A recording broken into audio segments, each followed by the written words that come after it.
আমাদের ট্রেন একদম ঠিক টাইমে ঢুকেছে, বন্দে ভারত।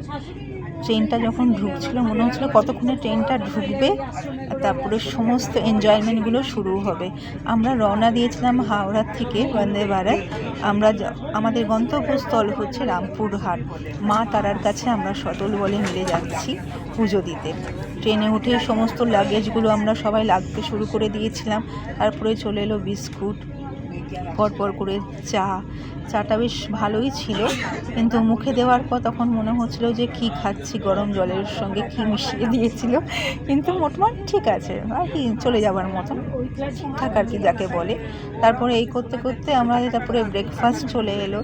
ব্রেকফাস্টে আমরা তখন দেখছিলাম যে কি আছে না আছে। আমাদের সব ভেজ আইটেমই ছিল, যেহেতু আমরা ভেজ, ওই জন্য আমরা ভেজই খেয়েছি। এখানে কেক ছিল, তারপরে ফ্রেঞ্চ ফ্রাইস ছিল, তারপরে এখানে কাটলেট ছিল, তার সঙ্গে জ্যাম ছিল, বাটার ছিল, প্রায় অনেক কিছুই ছিল। বেশ ভালোই ছিল সব কটা আইটেম, খারাপ লাগেনি, ভালোই ছিল। কেকটা তবে তখন খেতে পারিনি, পেট ভরে গেছিলো বলে কেকটা নিয়েছিলাম। ব্রেডটা খেয়েছিলাম, জ্যাম খাইনি, বাটার দিয়ে খেয়েছিলাম ব্রেডটা। বেশ ভালোই ছিল খেতে, প্রত্যেকটা জিনিসই বেশ ভালো লেগেছে। আর গরম ছিল, সব থেকে বড় কথা, খুব ভালো ছিল, গরম ছিল। প্রথমে মনে হচ্ছিলো কাটলেটটা ঠান্ডা থাকবে, কিন্তু না, ঠান্ডা না, কাটলেটটা গরমই ছিল।